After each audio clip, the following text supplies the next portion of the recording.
We need to, in a disciplined and imaginative way, look with curiosity at what we're currently doing as clergy and as congregations. I actually am enjoying ministry as much today as I have ever in any season of my ministry, and I really credit peer learning.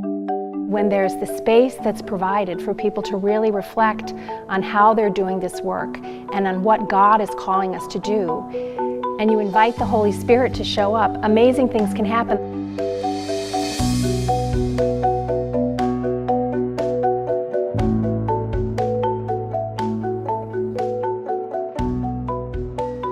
This actually is an important juncture in the life of the culture at large and the church as well, because we are facing challenges and issues that we cannot really resolve alone, that we need to draw upon a collective wisdom and a much broader collective imagination in order to respond to what's needed at this time.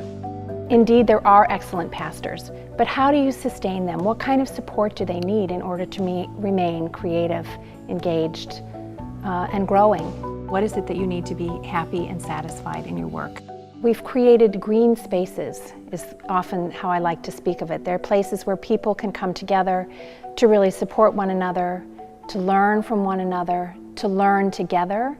It's impossible for a pastor to lead a process of congregational change that really leads that congregation into a transforming effect in the community if they are going it alone and if they don't have support from outside of the congregation to encourage them in their journey.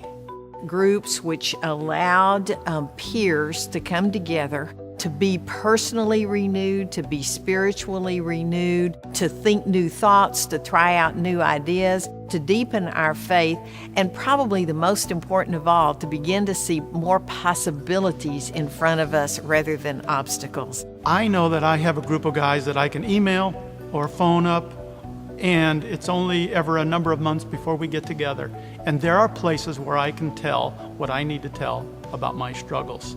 And because of that, and when I come back, like in City Slickers, I get my smile back.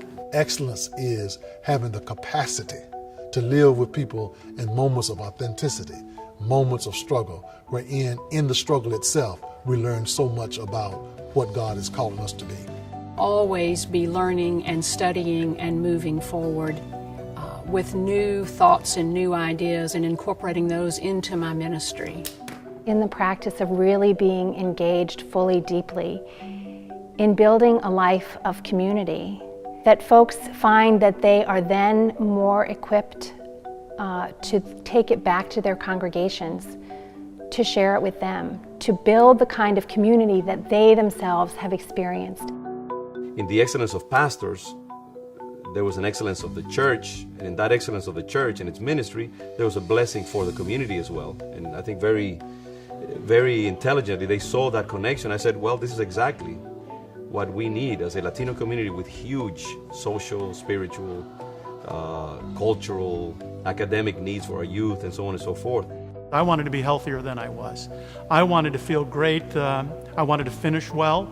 I wanted to make a contribution to our denomination and to our local church that was significant, and I also wanted to enjoy it. Transformed ministries, reignited ministries that not only change the clergy person herself, but also bring forth some changes within their own ministry, within the congregation. To put into practice new practices in the face of resistance and sometimes outright opposition, that takes hope in the future to draw you forward, courage to put your feet down and stand there.